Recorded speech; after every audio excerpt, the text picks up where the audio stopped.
But Brandon, it is now time to move into a team that I didn't like last year. I'll be completely honest. I thought they were lucky in games, especially the Appalachian State game. They should have lost that game. I'll never get over that game. And, Tennessee fans can call me salty for that. That's just how I am. I feel like they should have lost more games than they won, but maybe this year will be different. And the thing I want to start with the Tennessee Vols is not is Butch Jones going to get fired. This isn't going to be like the Texas A&M preview that we did last week, Brandon. But I want to start with what this team lost, because they lost two big pieces on the offensive side. First off, Joshua Dobbs. He is now in the NFL. And then they also lost Jalen Hurd, running back, who transferred to Baylor and is not even in the SEC anymore. He's now in the Big 12, going to be playing for the Baylor Bears.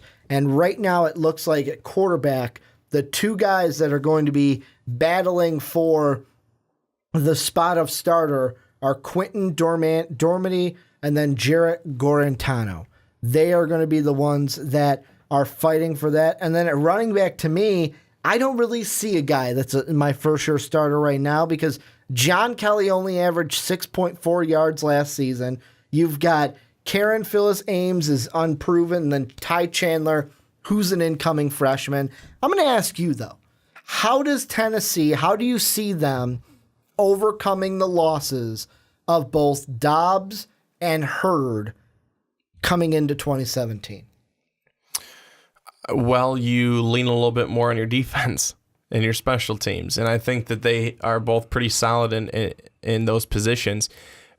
But it's funny, in the Athlon Sports article, it says that the T on the helmet should stand for transformation, and it is kind of true, because you're losing two guys who have been who had been staples there for some time, and now you're going to be turning it over to some, a junior quarterback and then a redshirt freshman for at the quarterback position, and then running backs who haven't seen a whole lot of time because they haven't needed to. With Hurd back there getting the bulk of those carries, so it is interesting to see how it's going to happen, because depth they don't really have. They have the depth at quarterback. They don't necessarily have the depth at running back, with John Kelly being the main guy. I think there, Carlin Phil's aim is going to be there. He's not proven in any way, shape, or form. Ty Chandler, Jawan Jennings is going to be back there in the receiving core. But I think that you look at the fact that this whole offensive unit, outside of I think the offensive line, which looks to be fairly strong, is in question. I think that, honestly, this team is going to look a lot different than what it did last year. Just looking at some of these guys now, and really, honestly, taking a look at the fact that they've got nothing at the running back position that pops out and goes, okay, they're going to be solid there, or they're going to be somewhat solid there. I mean, you can throw up a good question mark right next to it, and for that reason, I don't think that you can put Tennessee is a top two in the SEC East side. Well, and that's why I'm putting them as a 4. I'm leaving them out of the top 3 this year, because the thing that basically being said, I think Kentucky will most likely bump them and go up to number 3, because the thing that I like with Florida, the thing that I like with Georgia, and the thing that I like with Kentucky, all 3, Florida's the only one with an asterisk because they have a special situation. All 3 return their quarterback from last year, Del Rio, Eason, and then Johnson. The only asterisk with Florida, they get graduate transfer Malik Zaire to kind of put into the offense as they see fit. He might even win the job this off season. And I just don't think that Tennessee, and this is what happens, Brandon. I come out, I say that this team ain't going to do anything. I don't think they're going to have the firepower. Then these unproven guys come up and prove me wrong. They have great seasons. Their team does fine. That's usually what happens. But I look at this team and I go, you lose a big player in Dobbs and you don't have that consistency over from season to season. And then really, what Vol fans were probably expecting at the beginning of last year. Oh yeah, we know we're going to lose Dobbs this season, but don't worry, we'll have Jalen Hurd behind him. That'll be kind of an anchor for the new quarterback to get settled. Now you don't even have that anchor in the run game. Your best running back only got just over 6 yards per carry last season and isn't a huge threat to me at this point. I think that they're mainly at those two positions, too many question marks. Like, they need a guy to step in, especially at the quarterback position, and be solid. If they don't have that, then if they have any problems at the running back position with any of their guys, I don't see them winning a lot of games this year because Georgia Tech to open the season, that's going to be a coin flip game. That's going to be almost like that NC State game we talked about for the Gamecocks. That's what this game is going to be. However, I'm not optimistic that they win that game, especially with looking at last year how Tennessee comes out in opening games and using that as kind of a trend as well. I know that people are going to say, oh yeah, but in 2015 we came out and blew out Bowling Green. Yeah, they're Bowling Green. And then you had Utah State in 2014. Those are cupcake teams. Last year, you scheduled what you thought was another cupcake team, and you had to go to overtime to beat them. This year, you don't have that cupcake team. I think they lose that game. I don't think they beat Florida on the road. I don't think they beat Alabama on the road. I don't think they beat Georgia at home. I don't think they beat LSU at home. Right there, that is 4 losses against tough teams. And guess what? I'm throwing a fifth at you. I don't think they beat Kentucky on the road. So Florida, Georgia, Kentucky, Alabama, LSU, all guaranteed losses mapped in with that Georgia Tech. That's a 6-loss team this year for me. 6-6 at best for the Vols. So I think that remember, that's a rough draft. I need to point this out to people that Ricky disliked them so much last year. He's going to try and make up reasons why they will be worse this year to make himself feel better because he hated them last year. So he'll find a new team to not like, but right now he still doesn't like them, so he's throwing them a shitty bone. He's not even throwing them a bone, obviously. Do you think any of those games, do you think you'd switch them from losses to wins? I have this team still as an 8 or 9 win team. Okay. They're still an 8 or 9 win team. I mean, they still have enough. If defensively, if some of the guys that missed the spring drills are able to come back and be ready for the start of the season, they got to stop the run though. Half of the fucking teams in the SEC need to stop the run. But I think that, pardon me, but I mean, they really do. That's the hashtag for the podcast. Hashtag stop the run. Yeah, it is. It really is. Or hashtag stop the runs, however you want to say it. But, well, hopefully none of us have those. That's a problem for a different day, though. But that needs a different plug. But I think that when you look at this team and look all the questions on offense aside, you look defensively, you look special teams wise, and they've got enough there to be able to make sure that they get at least 6 wins. And then you look and, I don't see this team being any worse than an 8-win team. I just don't, mainly because, I mean, look at last year. They weren't super impressive last year, and they won 9. You would say, and many would, oh, that could have gone either way. They could have easily lost that game. Yeah, well, this year maybe there's games where it's like, wow, they won that game by a lot. They really, maybe they win some of the games this year that they still won last year, but they win in a more not as dramatic, oh, they won 17-16 in overtime, type thing. It's more of a compelling, they stomped on their throat type win. And I'm not saying that it's going to be, but you've got 2 quarterbacks who really fit the mold of a solid quarterback. And, I think Joshua Dobbs, he wasn't always strong in every game last season. So if you have one of these guys or both of these guys come out and be a little stronger than he was and be a little bit more consistent than he was as well, quarter to quarter, they could be a better overall team, still win the 8-9 games, but be competitive in a different way. And I know what people are going to say. I know what they're going to say already. You know what, Ricky? You're full of crap. We beat Florida last year. We beat Georgia last year. We beat Kentucky last year. Here's my 2 points. I think Eason's going to get, for Georgia, I think Eason's going to get better. While your team, I am putting my big question mark is at quarterback. You need a strong quarterback. You look at Steven Johnson for Kentucky. Yeah, you won 49-36. Steven Johnson had a bad game. If he steps up this year, like we said, he needs to take the next step too. If he plays better, that could be a win for Kentucky. Like I said with Jacob Eason, I think he is going to take the next step.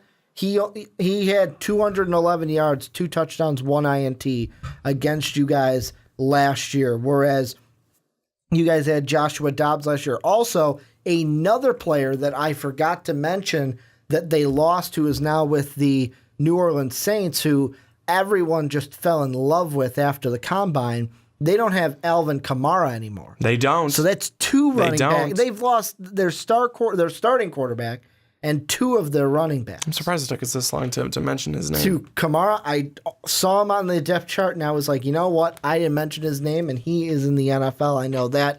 And then even for the Florida game, yeah, Appleby played well, but I would say that this Florida team, played better under Jack Del Rio's son, Luke Del Rio, and plus Joshua Dobbs had a game. He had 4 touchdowns in that Florida game. A Joshua Dobbs player who is not going to be here this year. So this year, the moral of my statement is yes, Ricky, the obvious, this year is going to be different than last year because that's usually how it goes. Different players come in. The games are usually at different places than they were last year. I'm just not high on Tennessee this year. And you know what's going to change? You know what could change that? Is if game number 1 against Georgia Tech, one of their quarterbacks comes out and lights it up. Proves me wrong. And then I say, okay, I retract my statement. That's what needs to happen for me. Well, here's the thing is that people cannot say, well, Ricky, we beat this team and we beat this team last year. That's freaking great. It's over. But I think that at the same time, you need to be able to come in and you want to be able to have the high hopes of, you know, we're still going to be able to be competitive. I don't see Tennessee falling off so far where they're, you know, middle to low part of the bottom part of the pack. I just don't see them doing that. That's not a Butch Jones team. And as much as you may dislike it, a Butch Jones team, at least for the last couple of years, has been, you know, lucky enough to be able to, in certain instances, you know, it's not all luck, but it's also not all talent. You have to be a little lucky as well sometimes, and that's just what happened in a couple of those games for Tennessee. But I just don't see them falling off so far to the point where they lose 6 games and they go, you know, 7-6. I don't necessarily see that from them this year because, you know, like a lot of other teams, they need to be able to stop the run, like you mentioned, but they are in such a better spot defensively than some of the other teams in the SEC and in the East. I think they're going to be okay. You know, do they come out and do they beat an Alabama? They probably don't. But, you know, I think that they'll be competitive against an LSU. They'll be competitive against a Kentucky. And, you know, they could be competitive against a Georgia. Florida is just a team that really, in my mind, I always hold Florida so high. I hold them up there with Alabama, like Alabama and Florida. Those are the 2 teams that I always expect to be winning. But I also think that Georgia has such a chance this year. But I don't see Tennessee falling out of that. You know, we talked about the big 3 in the West. Tennessee, I still think, is part of that big 3 in the East. And I don't count them out. I wouldn't count them in as the winner, but don't count them out. Do not count them out. And, you know, that you lose some players, but you still keep defensively guys intact. If they're healthy, I think they'll be good. My last point that I want to make, and this is not the huge point. That's why I'm leaving it to the end, whereas Texas A&M, we started their preview off with it. This team has a very similar situation that Texas A&M has. When it comes to their coach, Butch Jones, we always hear whenever people talk about hot seats, his name always finds a name to be circled into the hot seat discussion. And here's why I think that is, and then I'll give the question to you. Past 2 years, yeah, he went 5-7 and 7-6 in his first two, but the past two have been both 9-4 seasons with 5-3 and then 4-4 records in the conference. This is I say similar situation, although it's less years, similar to Kevin Sumlin. Very consistent record. You're not changing much. The only thing that changed the last 2 years is you lost an extra conference game. You won a non-conference game. This year, does this need to be the year that Butch Jones carries that team over and they're not 9-4? Let's say they're a 10-win team this year in order to silence critics? Or is this going to be a year that they go 9-4 or worse, and even going 9-4, the critics still go, well, see, we can't get past 9-4. Butch Jones needs to be fired. Is this a year where we hear the torches and the pitchforks get louder? Well, the critics will always say that. That's why they're critics. But I think, Butch Jones would be in the category of the teams that need to win now, and the coaches that need to get their teams in line to win now. And if he's able to take what right now the offense looks to be an offense of, how will it do? One of those things. I'm really interested to see the production that they're able to get out of the running back position, just because the guys back there aren't really known guys. They haven't really been leaned on at all, because they've had other guys there to do it. So these are guys that are going to be coming out, which is almost like a freshman. And then quarterbacks that haven't really seen much time, if any. I think that if he falls off to the point where it is a 7-win team or it is a 6-win team, if by some chance that happens, if he's 9-4, I think he's going to be okay. Kind of like with Kevin Sumlin. I mentioned it with Kevin Sumlin. 8-5. If he stays 8-5, if he's no worse than that, he didn't get any worse. But, eventually you want to be looking to see, okay, he's not getting any worse, but he's not getting any better. And we're still staying in the same mode of, well, we're not terrible, we're not good, not terrible, not good. But you take in, I think, a lot of things at the end of the day when you look at this, because let's be honest, it's college, but it's a business. I mean, it's a business just like the NFL is. Let's call it what it is. Let's call a spade a spade. Let's call a spade a spade. These guys could be getting paid. And let's be honest, too, sometimes they really should be getting paid. When you see that Alabama's bringing in all the millions of dollars that they're bringing in, that Nick Saban's making all the money he's making and stuff like that, it's like, you know what? These guys should get paid. And just like it is a business in the NFL, and you have to look and see, okay, how, what's our attendance? Is our attendance good? What's going on with our fans? What's going on here? What's our ratings here? What's our ratings there? I think that as an athletic director, you take all those things into effect. How is this coach grinding every day? Is he trying to make his players better? Is he trying to do this? Is he not doing enough? And all those things come into effect. It's much more difficult than just going, record didn't look that great, let's get rid of him. It can't be like that. So you've got to take in a whole lot more. But if the record is significantly worse, that makes your decision a whole heck of a lot easier when you're looking at everything else. Well, and this is where I'm going to just flip it over to them. Let us know down below what you guys think. Is Butch Jones, how important of a year is this for Butch Jones? I want to phrase that question that way. Also, let us know, do you think Tennessee's going to overcome the holes that they have on offense? How do you see this team doing this year? Are they going to stay as a top 3 team in their side of the SEC and the SEC East? Let us know down below in the comment section.